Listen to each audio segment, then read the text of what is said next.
Good morning, everybody. Thank you all for joining us today, both here in person at Laredo City Hall chambers and all of those who are virtually via Zoom today. We appreciate your time and attention as we discuss an important update regarding the federal assistance funding. As many of you know, recent developments at the federal level, including new memorandum from the Office of Management and Budget, could have significant impacts on how funding is allocated and utilized across our community. It is crucial that we stay informed and proactive in understanding these changes and also the implications. As a senior member of the House Appropriations Committee, he has played a key role in ensuring that our communities receive the federal support that they need. So please join me in welcoming Congressman Henry Cuellar to further explain. Thank you so much. Thank you again so much, Honoria. Thank you, and thank the mayor and the city council for letting us use City Hall. First of all, good morning to all of y'all. I know we got folks online from all 9 counties. I don't know, I've been traveling the last week or so to different parts of the area, and this is a question that was coming up every single stop that I was at. But before we do that, I would like to do a moment of silence for not only our soldiers that we lost, but also the civilians that happened a few days ago at Reagan. So if you would join me for a moment of silence.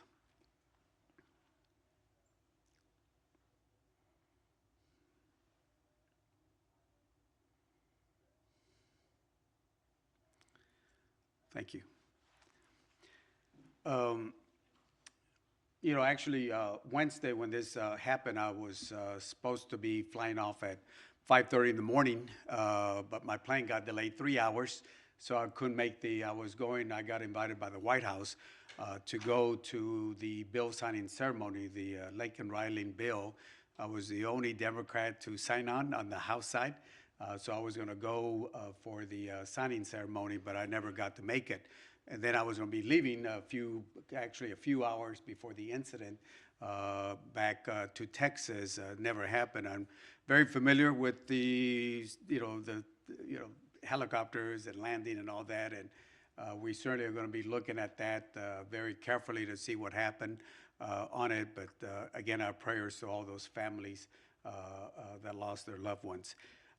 Today, I know we got folks not only here present here today, and thank you for being here. And certainly, we got folks also from the district, all 9 counties, and I certainly want to thank you for being here with us.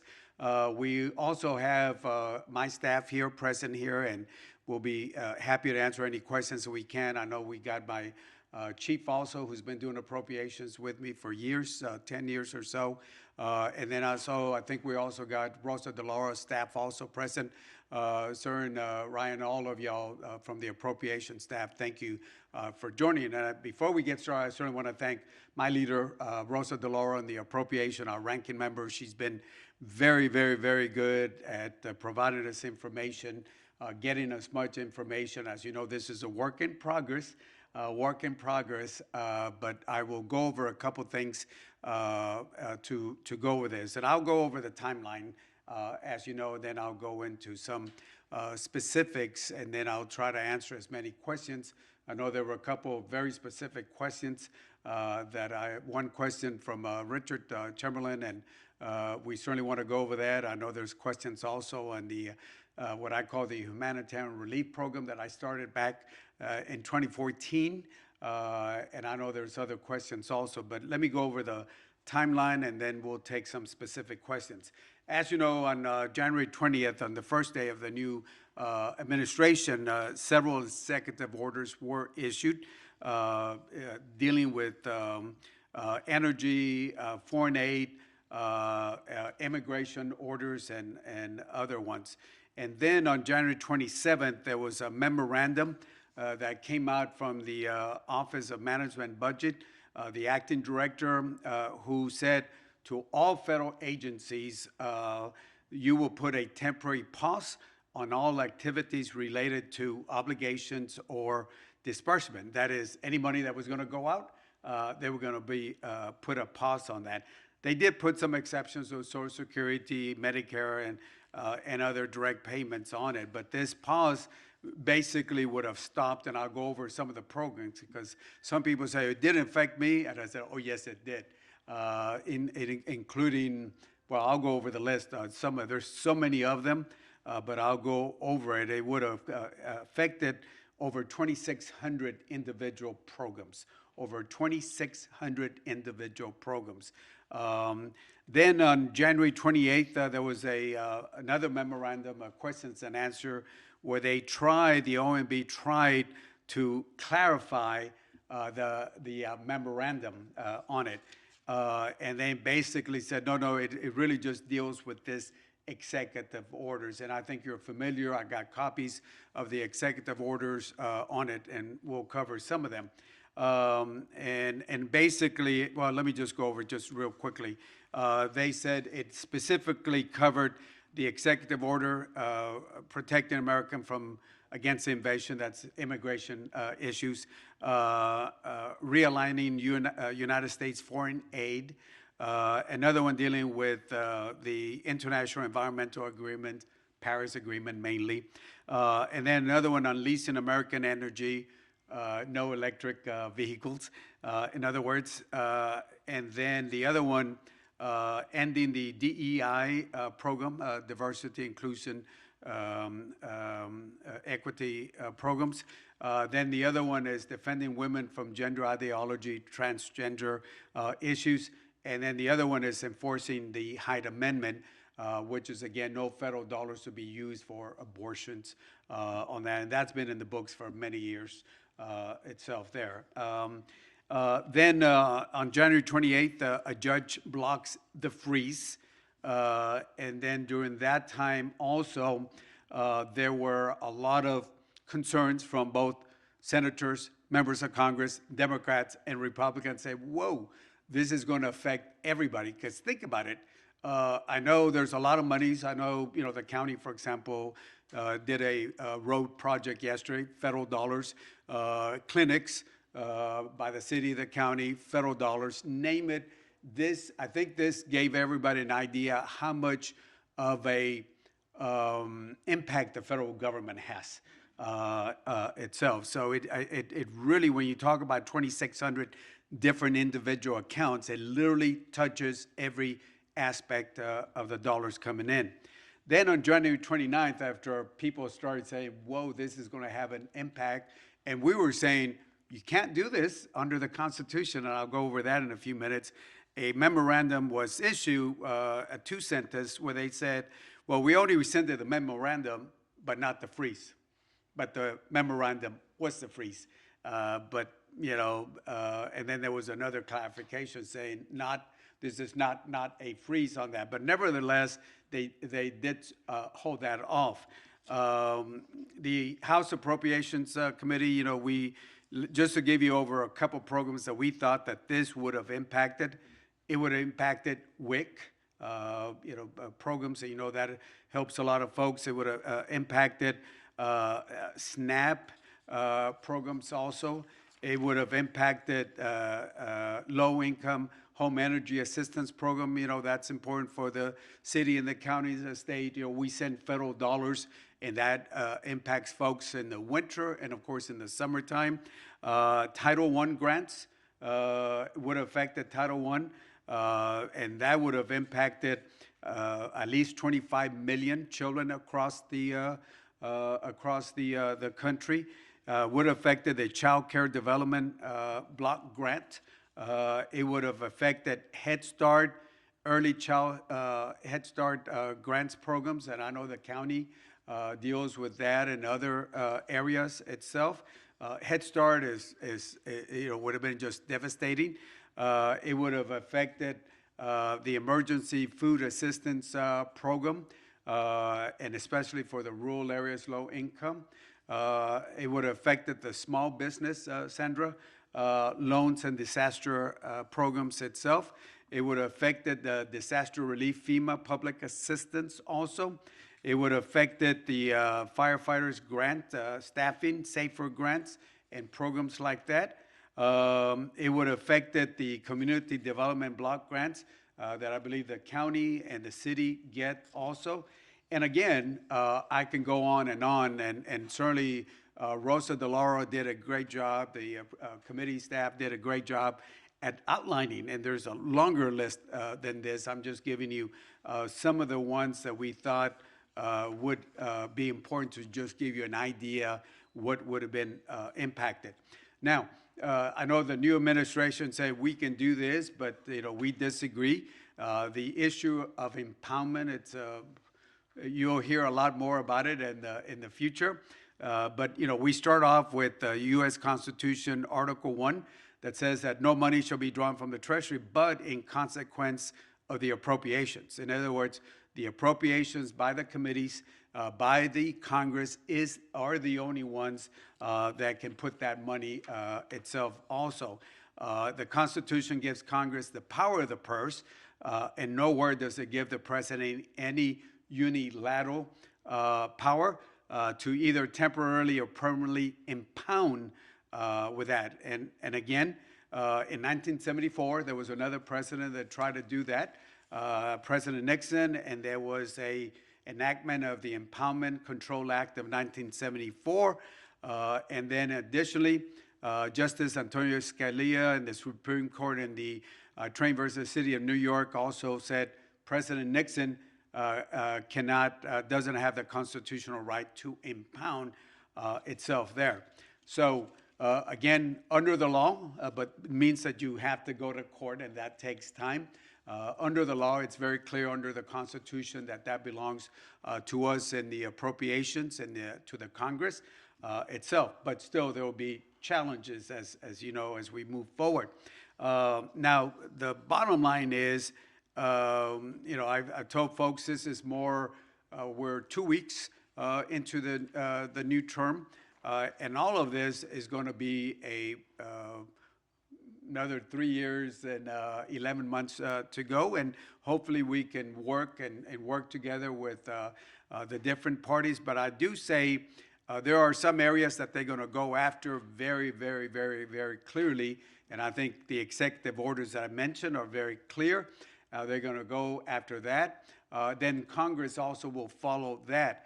Now, the only thing I would say is that when it comes to the appropriations committee process, once it gets on the floor, you might see a bill that is passed by one party, but when it comes down to get the final bill, you will see that even Democrats, when we're in the minority, we put more votes than the Republicans. Speaker Johnson needs Democrats to pass, and I can go over a bill after bill after bill after bill. The last few bills that have been passed, we've been in the minority, but it's been the Democrats that do this. And certainly when we're in the majority, certainly it's the Democrats. So what I'm saying is, as an example, I'll give an example. The assistance to cities and non-for-profits. As you know, this is a program I started back in 2014, actually changed the funding in 2017, started off with $30 million. But then when New York and Chicago and all the folks started realizing what we were going through, jumped up to $800 million, and that got everybody's attention, both Democrats and Republicans. So then after that, the other party has attempted to zero it out. It's in the current bill, zero on the House side, and they have attempted. But the leverage is, if you want to pass this, you got to get Democratic help. So we think we'll get that leverage. The only thing is, what could happen is we could put it in the appropriations, and then the administration could take some other action, and then, of course, then you're talking about litigation. So it's one of those things that we got to March to do the current appropriation bill. We don't know what's going to happen on that, because there's a thing called reconciliation where they want to do a lot of things, where they said we can do this without Democrats, and when Democrats are in office, we said we're going to do this, like the bipartisan infrastructure and other ones that, we do it without the Republicans. I don't like the process. I wish it would be bipartisan. But anyway, that's what Democrats do when they're in power, and that's what Republicans do when they're in power. and we got to wait for this reconciliation on it. There's still differences within the Republican Party because they want to do tax cuts, they want to do immigration, they want to do cut a lot of services, and they want to do a lot, so they got to work that among themselves, and we'll see if they have the votes itself. So the reason I'm going through this process is there's a process involved, and at the end of the day, if they want to pass appropriation bills, they're going to need us to moderate some of the bills that might be a little extreme to the left itself. So I know I can go on. There's a lot of information. I know we got our House Appropriations folks on board. I want to thank Ryan for being on with us. I know we got our appropriation people from my office in D.C. So I will take some questions, but let me say we have a lot of information. If we don't have the answer now, we certainly will follow up with it, because as you know, the reason I went over this outline was to give you an example that even though they rescinded the OMB, there are still certain executive orders that are in place right now. So with that, I know we got a series of questions and we got some people present. So let me take a few folks that are present here if anybody has a question, and then we'll go over the other questions. Well, while y'all are thinking, I'll take this question that's available.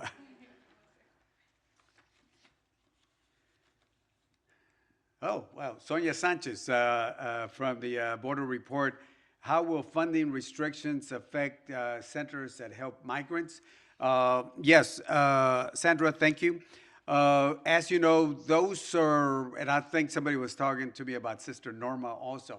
As you know, this is a program that I started back some years ago that money was going through the state.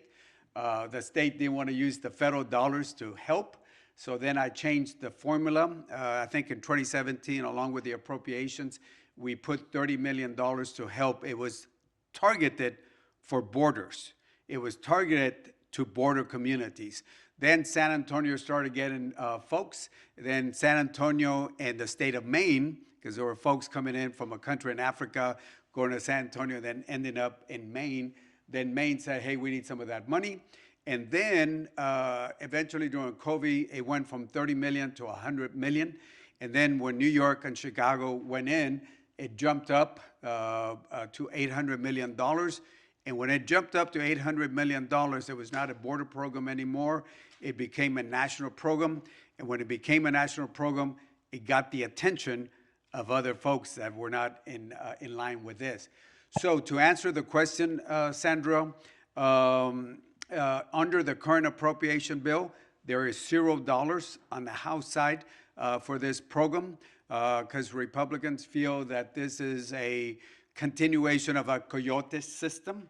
That is, the coyotes bring people to the border, and then the non-for-profits use that money to, I know you don't use it for transportation, at least I don't think you do.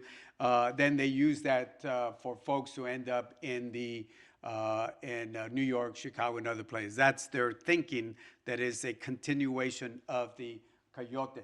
So they have targeted this one, this program, and the answer is right now the House has $0. We'll see if there is a CR, then everything stays at level funding in March, unless if we do an appropriations. But as I mentioned, there will be a little bit of leverage from the House side. From the Senate and the House Democrats to get there, because they cannot pass an appropriation bill by themselves. They haven't even done that when they're in the majority. They need Democrats, and hopefully that will moderate some of the things. Will it be at $800 million? I don't think so. I think there'll be a lot of negotiations itself. But keep in mind that the numbers have gone down considerably. The numbers have gone down considerably. They started off when Mexico started doing its job, and they can do a better job.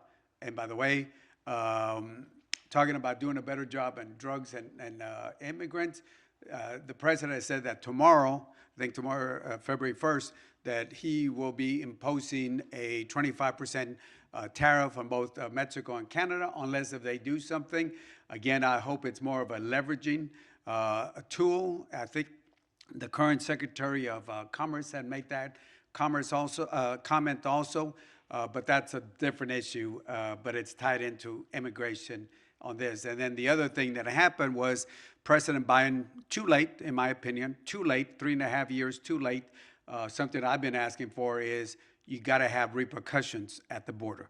Once you add repercussions at the border, things change completely. All right, that was Sandra. Sandra, hello. Questions? Congressman Ruben Villarreal from Laredo College, thank you for your time. Your message to our students, of course, there was concern on behalf of our students at the college, not only for Pell Grant, but for other programs that are funded by the federal government. Is there something you can say to ease our students' minds as so many of them rely on money from the federal government for their education? Yes. Pell Grants, loans, the work study program also, programs that I'm very familiar with. And we got the president also, and Benita, it's always a pleasure, and Ruben, seeing you both here. Those dollars will continue to flow. And, you know, the Pell Grant financial aid has been very important to me. Financial aid, Texas grant, very important to me. Pell Grant is another one that I know Rosa DeLaura and Tom Cole also, and some of us, we've been pushing because it's been to increase it, and we've been doing that. We also brought back the summer Pell Grants. As you know, they had taken it away, and we fought to bring it back. We brought it back. So those type of financial aid to students right now should be fine on that. And I don't think they will target that unless they fall into one of those categories of the executive orders. But I think they will be fine. We will protect that. Certainly, we will fight for that. Lupita? Benita? Thank you, Congressman, and thank you for hosting this event for all of us. Along the same lines, some of us were beneficiaries of some special appropriations to do programmatic or facilities management. Is that funding at risk? Are you talking about earmarks? Yes. Yeah, earmarks. Earmarks should be fine. They should be fine unless if they were fall under one of the categories, especially if it's a DEI. But none of my grants, or should I say, none of my earmarks were under that category. In fact, there was in the appropriations there were certain grants or earmarks that were prohibited because they would fall under certain categories itself, and it took the non-for-profits out on earmarks. But we'll see what this new appropriation. But earmarks earmarks are fine. So the veterans, I think you're talking about the veterans construction earmark that I got. That should be good. Can I take one and then we'll go with y'all? That is the last one. You're next. Okay. We sure got a very quiet 9 counties out there. Okay. So I guess just adding to that, since we're a nonprofit organization and we have some work being done at Port Colonias, that should not be an issue, an interruption, because we do have that in progress. Yeah. The $2 million earmark that you're referring to that I got, $1 million for Laredo, $1 million, or Webb, should I say, $1 million for Zapata. And by the way, the work that you've done in Zapata, and I want to see the ones here in Laredo also, or Rio Bravo, Cenizo, I certainly want to see that. That should be fine. We should be good, and especially right now where you're in the process. But, you know, what under the original memorandum, they would have stopped everything. Everything would have been stopped, earmarks, everything. Everything would have stopped itself unless it was one of those exceptions, you know, the Social Security and all that. So earmarks, and I know we got Ryan from the appropriations and Patrick, but if I'm wrong on that, which I don't think I am, all that should be fine. Unless if it falls under one of those DEIs and some of the other ones, but we should be fine on that. But Congressman, how does that authority already established in our Constitution, given to our Congress, get sidestepped or swiped out? Or, I mean, if this is something, whether it was the previous Congress or the sitting Congress that made this decision to make this appropriation, can it legally be just taken away? The reason I went over the Constitution and the Supreme Court decisions, and even Scalia, very conservative, and the Impoundment Act of 1974. So there's a Constitution provision says Congress appropriate. In fact, when you go to the Appropriations Committee, you'll see a little plaque with that provision saying, "Hey, by the way, it's us that does this." And then the law, because there was another president, President Nixon tried to do the same thing, unilateral, and we passed the law, well, I wasn't there, but in 1974, Congress passed the law. And then the Supreme Court decision also had a decision, and by a very conservative member of the Supreme Court, they said it's Congress. And we'll probably see some of this on the border wall. As you recall, last time they moved money from military construction and other areas, that they moved it over to the wall because they were not happy with I don't remember the exact amount, the $1.3 billion, they wanted more, so they moved all this from the military accounts. So we're saying, can't do that. So under the law, you cannot do that. But it's got to go. I mean, will the current Congress challenge? No. Reality, they won't challenge. And then it would have to go to court. But those court decisions, unfortunately, you might win. Like this one there was a judge that said you can't freeze this, but then they would have appealed to the Court of Appeals, or maybe an expedited appeal to the Supreme Court, and that takes time. I mean, but the Constitution, the 74 law, the Supreme Court decision says you can't do that. It's Congress. And that's why I went over that process. And again, if anybody wants to see, I'd be happy to give you my outline that I have here. It's very, very, very clear. Thank you. So we got Matthew. Dear Police Captain, City of Lido, how will this affect both the cops and Jack grants? Again, these are monies that we got for Lyle, and of course, monies for that, and for other places. That money should, right now, it should not be affected, because they took out the 2-sentence memo saying we only received the memo, not the freeze. But the memo is the freeze. So right now, Captain, everything should be fine. Everything should move forward. So the money for the COPS program, the Jack grants, should continue at this moment. Then we also have Ed Finley from Short Cibolo Universal City ISD. How does the freeze due to Title I funding? Under the freeze, it would have affected Title I funding. It would have affected Title I.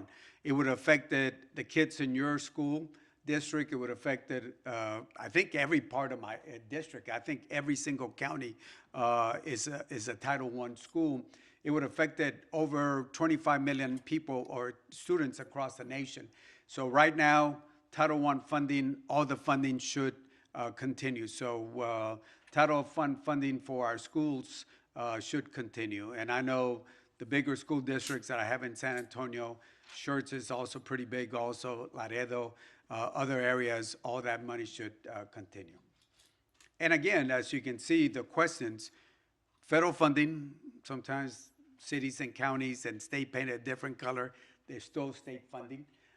Federal funding, it affects every aspect of life. Sarah, from the city of San Antonio, do you anticipate any impacts awarded to BIL, IRA grants, such as race, reconnecting communities and that areas? Again, if it has to do with anything dealing with green, I know Trish Cortez has been trying to sit down with me, and we'll set that up, Trish, if you're on. And other folks have been. If it's anything dealing with green, I would have to say that it probably will be affected on it. But raise grants, transportation, all those other dollars, we should be fine. I know the city of San Antonio is going to be there the first week of March. So, certainly we'll spend a lot of time with y'all there. Then the following week, the city of Laredo is going, and I think the county for the first time, thank you, will be joining us in years. So they'll be joining us, and hopefully, I don't know if the chamber's going also. In San Antonio, the chamber drives the visits. Here in Laredo, it's the city of Laredo. So every community does it different, but we certainly invite the chamber to join us, and non-for-profits also.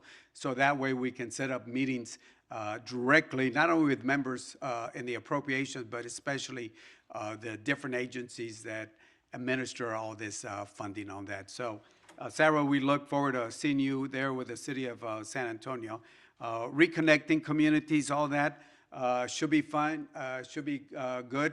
I know that we had announced some monies for reconnecting the central part of San Antonio with the east side of San Antonio. That's going to be that grant is important. So we should be good, unless if it falls under one of those executive orders. So we have copies. All that is online.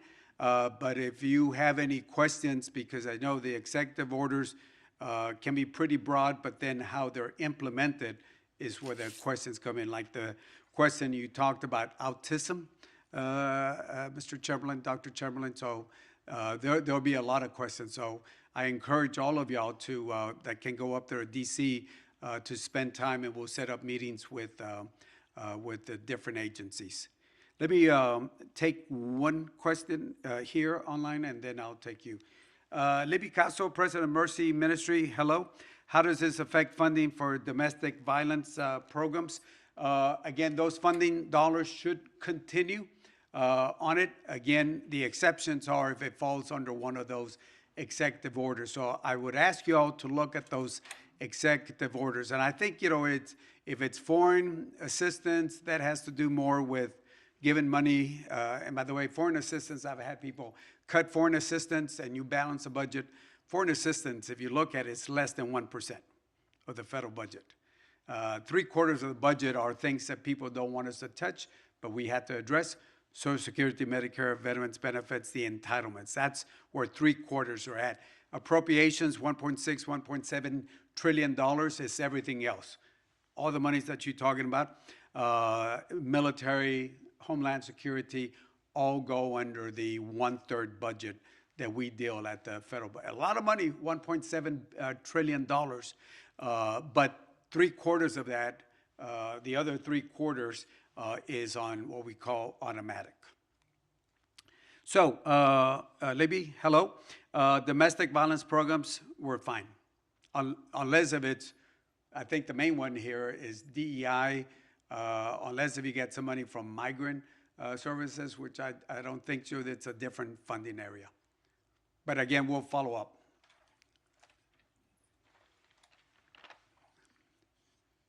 All right. Hey, Lupita Almaraz, Jim Hogg, Assistant County Attorney. What is the directive to local authorities to arrest individuals that is suspected illegal immigrants? As you know, this is going to be a big focus of the administration. When I was there for the inauguration, Kristi Noem, the new secretary, wants to sit down with me. Stephen Miller, who is the main person at the White House, the assistant chief deputy, wants to sit down. And Tom Homan, I've known Tom Homan, the border czar, since he started under President Obama, Secretary Jay Johnson. So I certainly want to sit down with them. Right now, it's different federal agencies that are putting the efforts. I sit on the appropriations, and the ICE budget it's in the billions of dollars, but to do 11 or 12 million people, the mass deportation, it's going to be very hard. So I think right now, and I agree with that, they should focus on criminals, no ifs, no buts, on criminal aliens. They should focus on aliens that are risk to national security. They should focus on the 1.3 million final deportation orders that the judges have already said goodbye, but they're still here. and they might focus on some of the recent crossers also. I think they're going to focus. But if somebody's been here for years, 10 years, dreamers, no criminal record, I don't think they need to do that.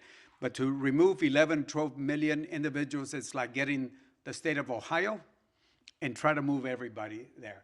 I know the words mass deportation has been used, but right now, depending on the days, they're doing 4 or 5, maybe 1,000 people a day.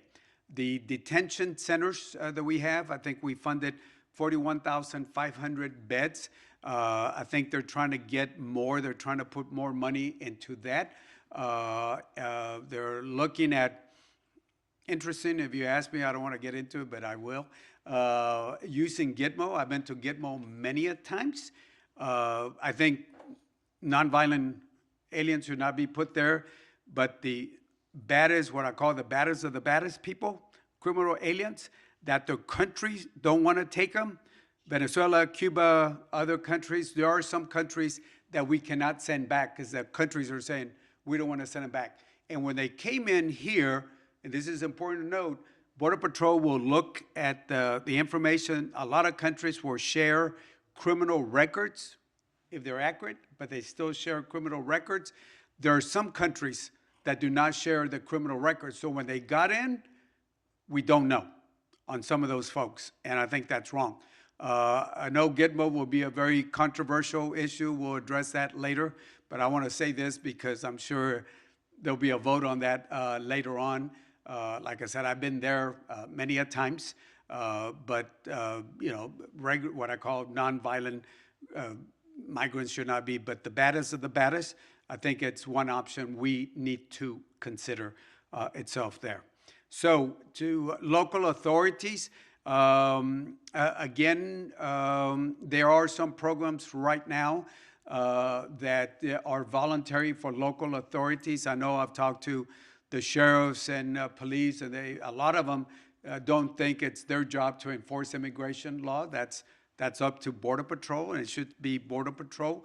But right now they're using all federal agencies. But under the Obama and other Bush, there were programs like Secure Communities, where biometrics were used with jails, and that's one of the fastest ways you can get people that have violated the law is you can use that. So there might be some programs later on to be used, but right now there's no directives to local governments where they say you have to help us. Right now it's all volunteer on it, and I assume unless if they change the law, which I think a lot of both parties will probably say no to that.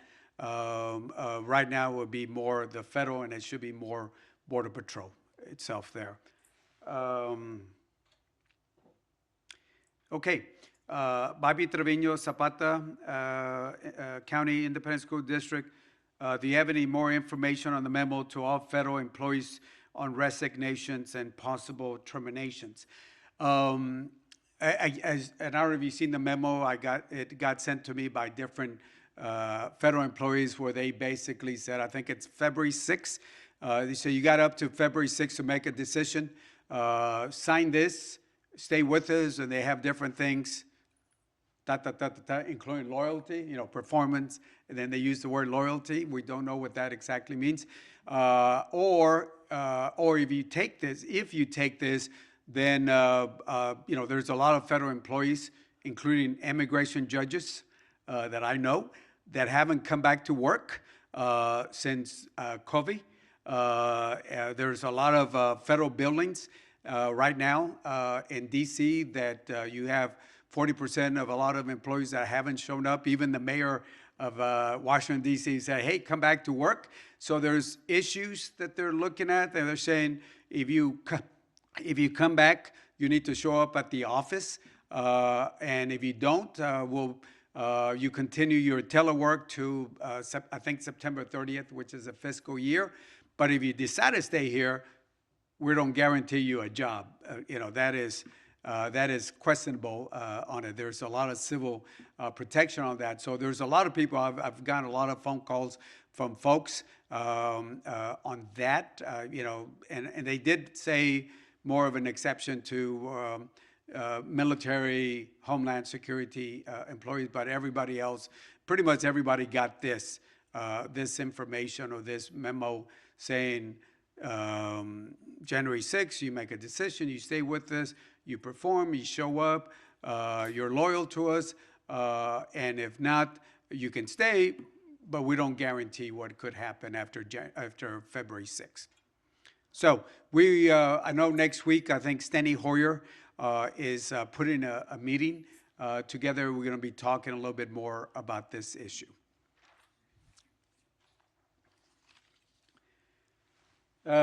Katie from Southside Independent School District in San Antonio. Can we say for certain that people will receive food stamps and Medicaid on February 1st? The answer is yes. The answer is yes. What happened, Katie, it caused a lot of confusion, questions. People don't know, because when you say all federal agencies pretty much put a hold on it, like I said, it covered over 26 different programs. 2,600 programs, and that is name the topic, they said in exceptions, but pretty much that covers everybody, including drug courts, veterans courts, and all the ones that we've established here in Webb County would have stopped all of that. Thank you, Katie. Anna, from, I think, also from the San Antonio Independent School District. Will Congress ask for a phase out of programs rather than immediate termination? By Congress, we're talking about one particular party. I don't want to get into it, but we know which party we're talking about, the power. And will they look for certain terminations of certain programs? Yes. Again, if you look at the executive orders, I think they're going to go on the executive orders, and I think I mentioned some of the ones that will be targeted, and they will try to add that in the either in the appropriations, you stop the funding, we can do that, or maybe pass some legislation.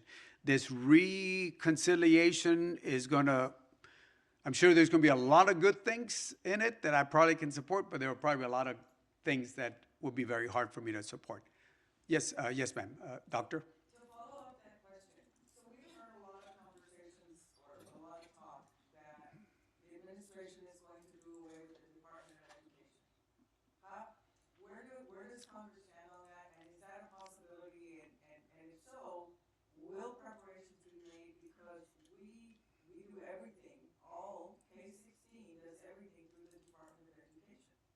So that has been a talking point for Republicans, conservative Republicans, for many years. If you look at the history about elimination of the Department of Education, it's been there.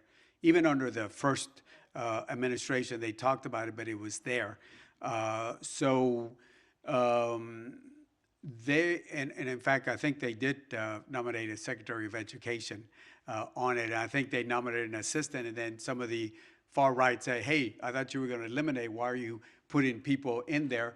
So I think that's been a, and sorry for using this, but it's a talking point for certain people, but I don't see that.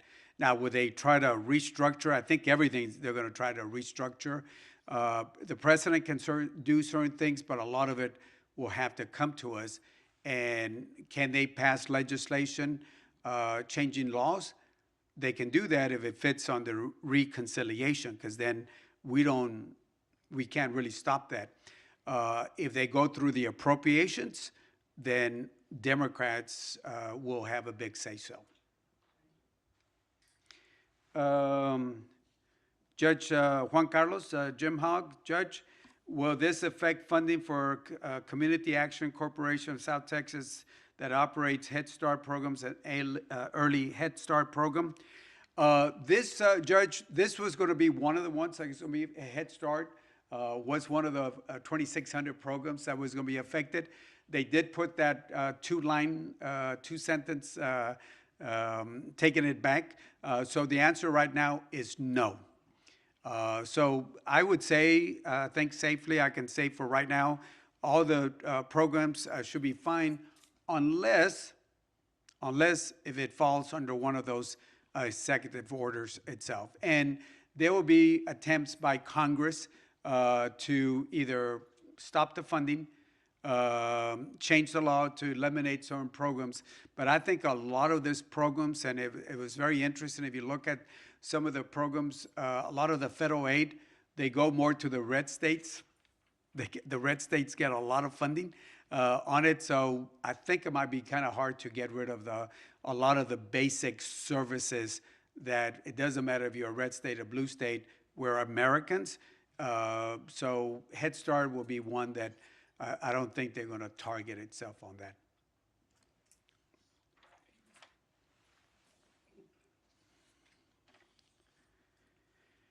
Okay, April from the Community Action Corporation of South Texas. We have a 5-year Head Start, early Head Start. 4th year begins tomorrow. However, we not received the grant contract as is due to the freeze and not issuing any new contracts.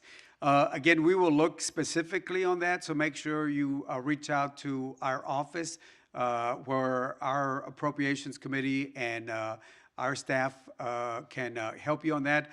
But again, I don't know, there's a delay because they started again, and then now they're moving again.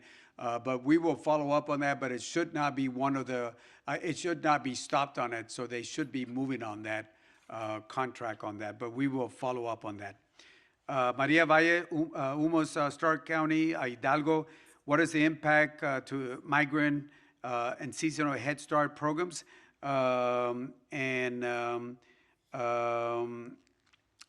Again, yeah, that's an interesting, well, Head Start should be fine. Migrants, I hope they understand we're talking about migrant workers that are here, not, the ones that are coming in. We should be fine on that. We will double check on it. And I think Ryan Kinney from the Appropriations is unmuted. So Ryan, first of all, I'm going to ask you to follow up, but the answer is we should be fine on that migrant and seasonal Head Start program. I know there's something that Rosa DeLaura and some of us always push very hard, but I'm going to ask Ryan Kinney, who is with the House Appropriations, and certainly want to thank her, the rest of the staff, Chris and Shannon, everybody that we work with in the appropriations, and of course our leader, Rosa DeLauro, who did a great job listing all the programs, because people needed to realize, hey, it's going to affect everybody. And people spoke up. And like I said, I was traveling on the Social Security Fairness Act, but this question about funding was being brought up at every county that I visited. Ryan, you want to add anything to this? Yeah, so actually right now, all of our staff is working directly with the federal agencies just to see, get better clarity of what programs could be affected by this freeze. So there's still a lot of unknown at this moment, but we are working around the clock to figure out what programs will be affected. So we assume some of these programs will be safe, but we still need to find out more information. And Ryan, thank you. And I have to brag about the Appropriations Committee staff. We work hard in the appropriations members, but the staff works harder because they have to look at these programs and get details. And then when appropriation bills have to be drafted, they work and help us with negotiations with Republicans and with the Senate. And then they have to draft the actual language. And the language has to be very accurate, concise. So Ryan, to you and all the other staffers, thank you. And Ryan, if you get anything, Rosa has been so good at sharing that. You heard some of the questions, and if you get any answers on any of the questions, please, Patrick will be in touch with you on it. And thank you so much. I appreciate it. Anybody have any questions for Ryan or me? David?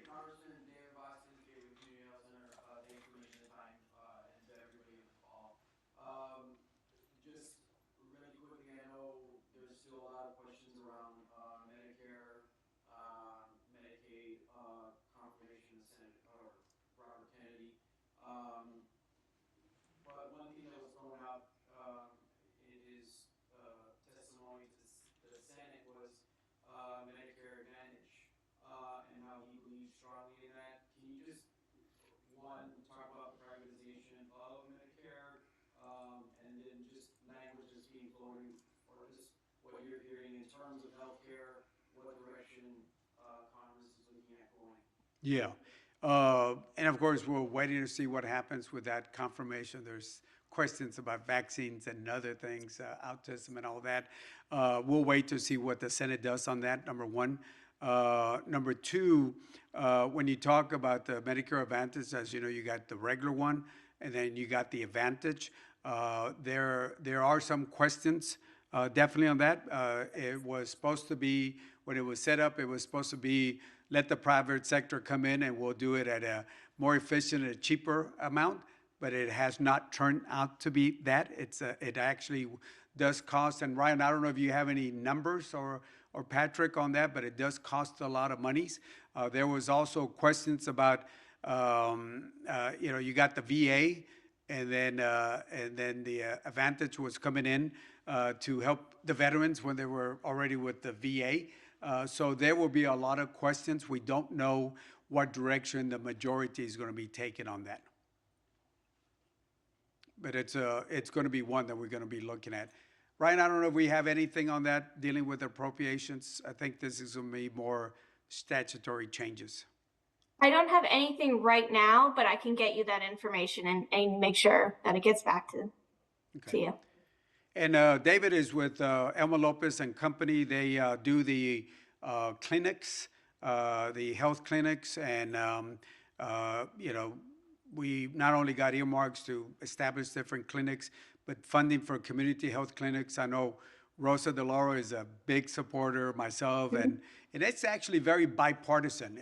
This is one that's very bipartisan, funding for community health clinics. And we thank you for the 35,000 people that y'all cover here in our area, including Jim Hogg, Zapata also. Thank you, and Webb County, of course. Thank you, David.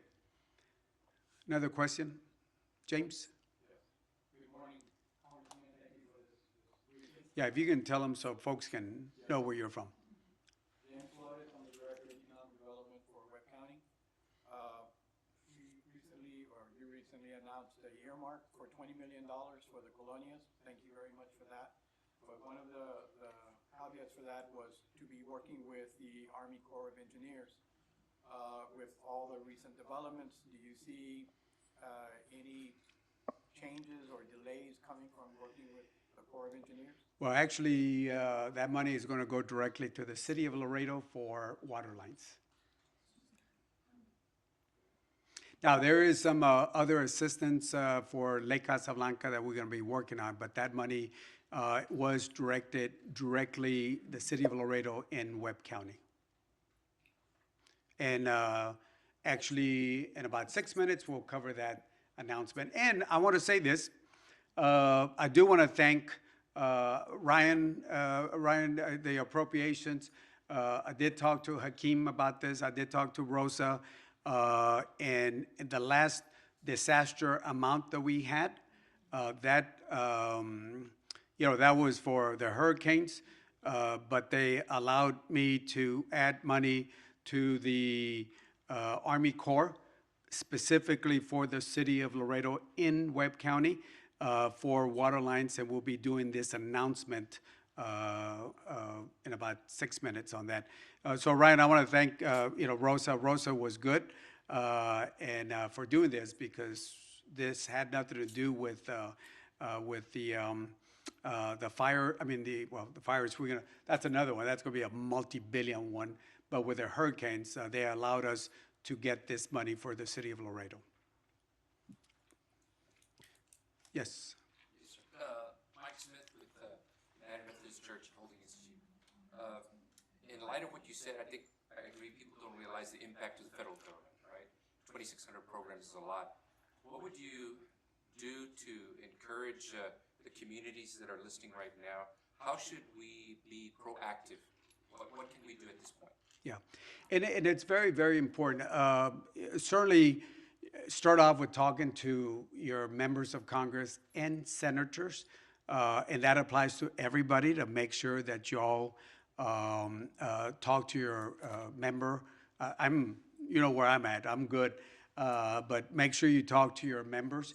And if y'all, you know, in the San Antonio area or, yeah, I think it's only San Antonio, Guadalupe also, people in Guadalupe and in San Antonio.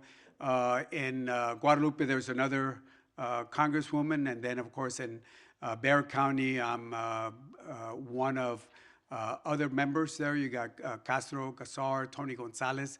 Tony sits with me in appropriations, and you got Chip Roy. So I would ask you to contact the other members of Congress and the senators to make sure they understand how important your different programs are. Rebecca Sierra, Public Charities. Laredo, I just have a couple questions. One, is there going to be efforts for immigration reform? And then secondly, as we've been receiving funding through FEMA, even from now going back, is there any way to, will there be a resending of the funds that we would have to pay back? Are you talking about the funding on the migrant program? If you have to, I mean, I don't think, I mean, once you spend it, that should be it. I mean, I don't think they're gonna go and send debt collectors, but, you know, what I'm more concerned, I'm not really concerned about that part, because I think we're fine. More concerned whether we'll have. And Ryan, I think under the House appropriations, we have zero, the majority has $0 for this program. And I don't know if the Senate, did the Senate put 650 million? I know that was the last time. Is that what we have right now? Do you remember? I believe so, but I'll double check and get back to them just to make sure. Yeah, but I know on the House side it's zero. No ifs, no Yes. buts on that. And the Senate has, maybe it's 650, maybe it's a little lower than that. But we will, like I said, it's more of the funding, but I don't think they'll try to get that money back, pay back on that. That doesn't happen, right, Ryan? I mean, once a program is given, I don't think they'll go back. I don't think we've seen that before. No. All right, couple more questions. Actually, the announcement is at 11:30. We will, I'll take a few more questions and then I'll be around.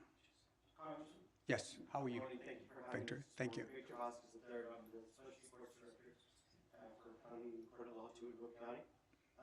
Our grants that we currently receive have already been funded for fiscal year 23. We want to make sure that moving forward, they are 5-year grants. We are not anticipating any loss of funds or anything that might be impactful because of this decision from the administration. Yeah, I think drug courts, veterans courts, all those programs that the county administers, those federal dollars, we should be fine. Again, I would ask you to focus on those executive orders, but I think, and you know, knowing the executive orders, you all should be fine. It should continue. And the reason a lot of this program says it's for everybody, they're funding that affects staff. It's not only the services to the community, which is the most important reason why, you know, it's service to the community, but it's also staff that have been hired for years that depend on this federal dollars on that. But we should be good on that. Last question. Maria Sanchez, Board of Regents Behavioral Health. What do you expect for behavioral health to be affected, grants, loans, and those type of funding on that? Again, we should be good on mental health. I know there was an issue that somebody brought in a while ago with it had to do with health, but it included DEI. Those are things that we might want to look at very carefully. But I think just general behavioral health, we've been trying to add more money, and if you notice, we've added more funding for mental health. This is something Rosa DeLauro, myself, and I think it's been bipartisan also, where we've been adding more money than any other time for mental health, behavioral health. I know we need to do a lot more, but it's been there. It's been there itself, so we are feel very good, Maria. behavior funding and all that should continue on that. The only twist is, like somebody brought up, Richard Chamberlain mentioned something about there was autism and then DEI was involved. That might be a little twist that we might have to look at very carefully. All right, that was the last question. First of all, I want to thank all of y'all for being here, the folks that are here present. I'll be around so we can answer any other specific questions. I know we probably have to spend a little bit more time on the migrant assistance program. I know we got to spend a little bit more time on some of the green dollars.